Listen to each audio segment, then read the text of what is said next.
Hi everyone, welcome to Understand the Bible. In this next session of Learn to Read the Bible, we are looking at Mark chapter 4. At the beginning of Mark chapter 4, the parable of the sower. If you're new to the Learn to Read the Bible series, this is just a series where we go through a part of the Bible. At the moment, we're working our way through Mark's Gospel, and rather than giving you all the answers, I give you some pointers as to how you might think about this passage for yourself if you were reading this as your quiet time. And in fact, I say quiet time, your daily Bible reading, or just reading the Bible for yourself. So how might you think about this passage? That's the idea behind it, rather than just telling you what it all means. Giving you some tips and pointers. So the passage that we're looking at today is Mark chapter 4, and we're starting at verse 1, going to verse 20, the parable of the sower. This is a relatively one of the longer parts of the gospel that we've got to so far. So but we'll read all of it. So if you haven't got a Bible there, you might like to pause the video, just go grab a Bible, or at least just have it up on the screen. You might like to get a bit of pen and a paper just to write down anything that you want to look into later. Let's take a moment, shall we, to pray and ask God to help us. I know I put down on the website it's important to pray, but let's take a moment to do it together as we do this today. Heavenly Father, we pray that you would help us and open our eyes to understand your word as we read it today. In Jesus' name, Amen. Okay, the parable of the sower, Mark chapter 4, from verse 1. Again, Jesus began to teach by the lake. The crowd that gathered round him was so large that he got into a boat and sat in it out on the lake, while all the people were along the shore at the water's edge. He taught them many things by parables, and in his teaching said, "Listen, a farmer went out to sow his seed. As he was scattering the seed, some fell along the path, and the birds came and ate it up. Some fell on rocky places where it did not have much soil. It sprang up quickly because the soil was shallow. But when the sun came up, the plants were scorched, and they withered because they had no root. Other seed fell among thorns, which grew up and choked the plants, so that they did not bear grain. Still other seed fell on good soil. It came up, grew, and produced a crop, some multiplying 30, some 60, some 100 times. Then Jesus said, 'Whoever has ears to hear, let them hear.' When he was alone, the 12 and others around him asked about the parables.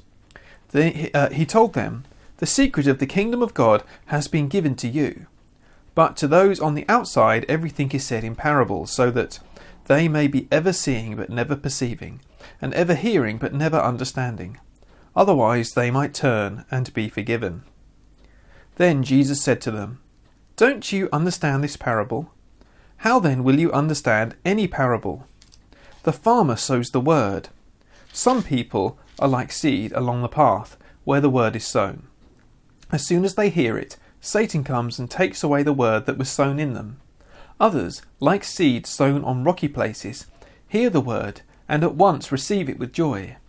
But since they have no root, they last only a short time.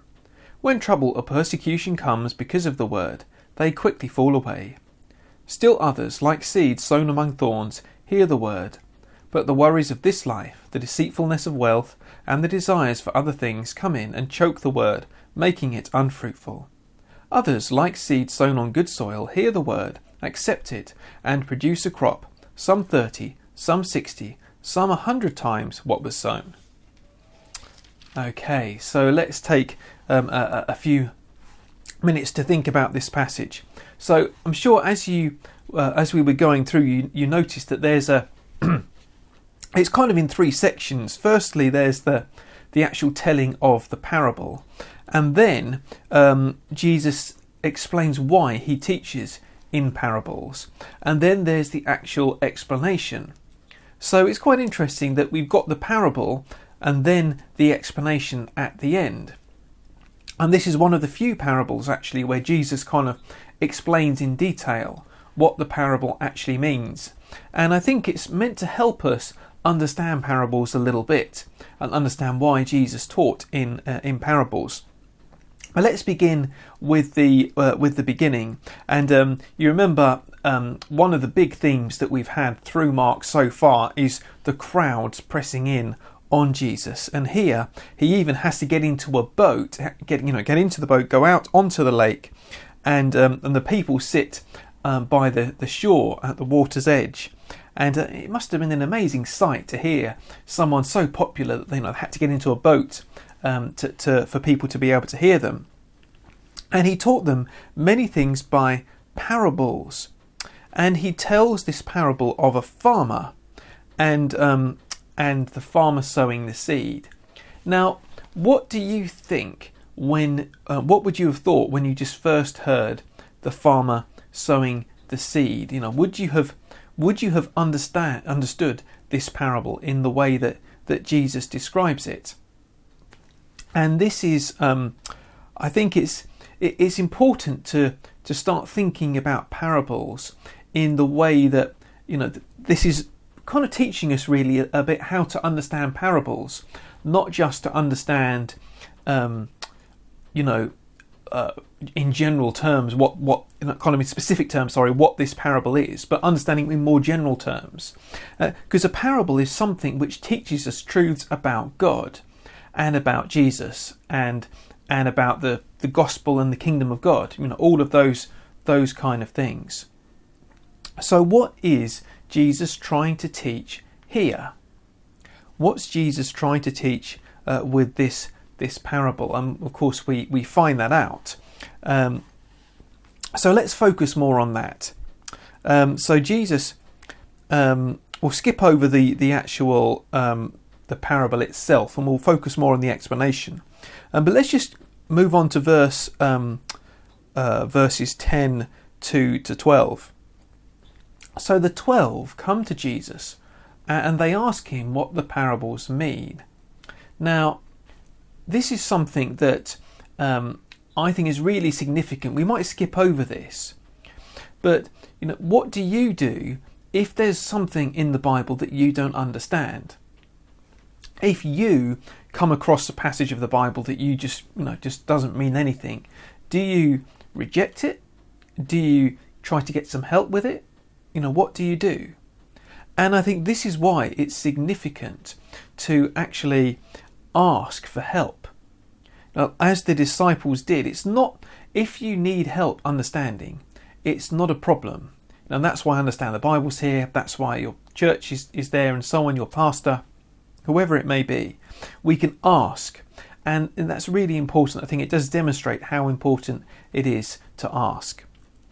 And so Jesus says, well, the secret of the kingdom of God has been given to you, but to those on the outside, everything is said in parables.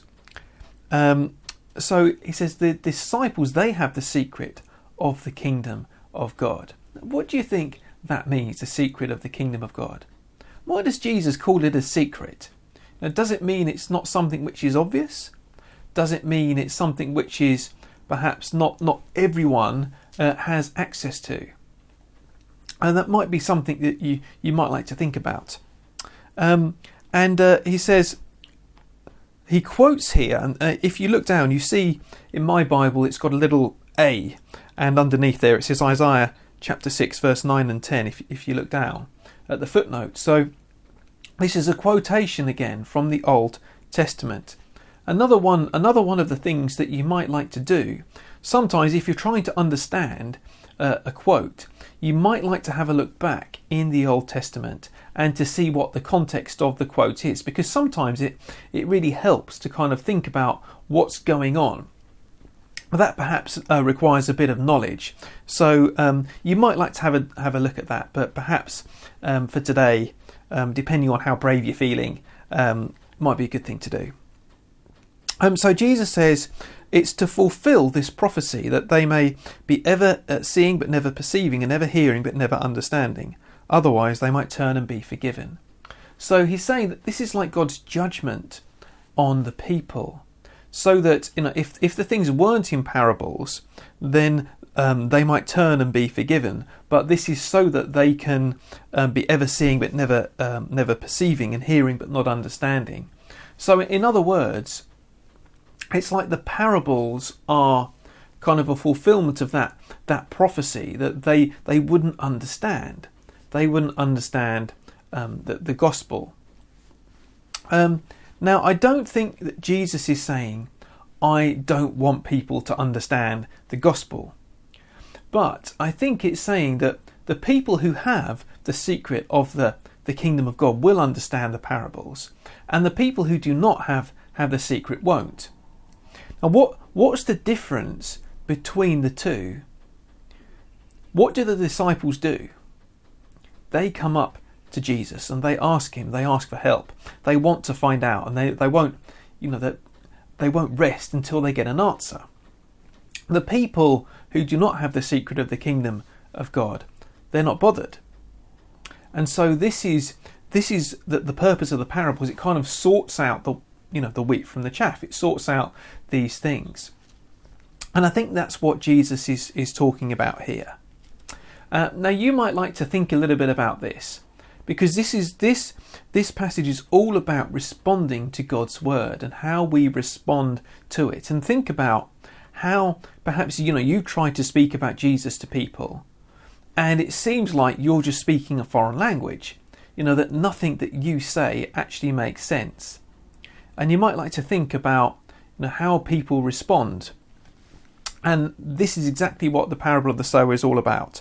So there are different responses that Jesus outlines. So he says, the word, the farmer sows the word. What's the word? What do you think the word might be?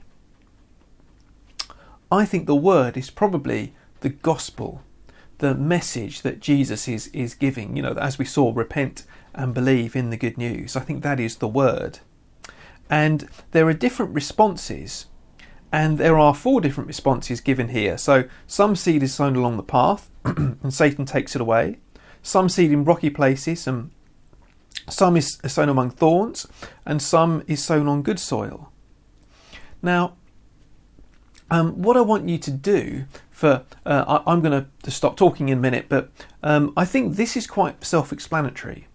And what I think I would go with this is just think about yourself, and think about maybe your friends or your family, perhaps people who you've tried to talk about Jesus with, and think about your responses. Where are you on this? And are there any warning signs? Are there any dangers? For example, when trouble or persecution comes because of the word, they quickly fall away. Is that something which you think you might be in danger of? How can we pray and ask God to help? So this is all about how we respond to the kingdom of God, and we ourselves and our friends, family, neighbours, all of that sort of thing. How do we respond, and how can we pray for God to help us respond in the right ways? And be praying as well for our friends, for people to respond in the right ways to the word of God. So that's how I'm going to leave it today. Just read it for yourselves and think about how we respond. Is this you? Is this your friends? And praying for them in that situation. So let's take a moment to pray now and ask God to help us. I appreciate that these are, thinking about the quotation from Isaiah and so on. I think these issues are not easy. But I hope that this has been a bit helpful, and perhaps at some point, if this is interesting to you, you could have a sort of more in-depth look at these things. Let's take a moment to pray. Heavenly Father, we thank you for your word, and we pray that as we read it, you would help us to understand, and that you would help us to know what it means to be people who bear good fruit, for your word to go into our lives and bear good fruit. And we pray that this will be something that we want for others as well, that you would help us to be people like the farmer who sow the word as well. So please help us to understand your word, and for it to make a difference in our lives this day and every day. In Jesus' name, amen. Well, thanks very much for watching this, everyone, and I look forward to seeing you in the next one very soon. But until then, God bless.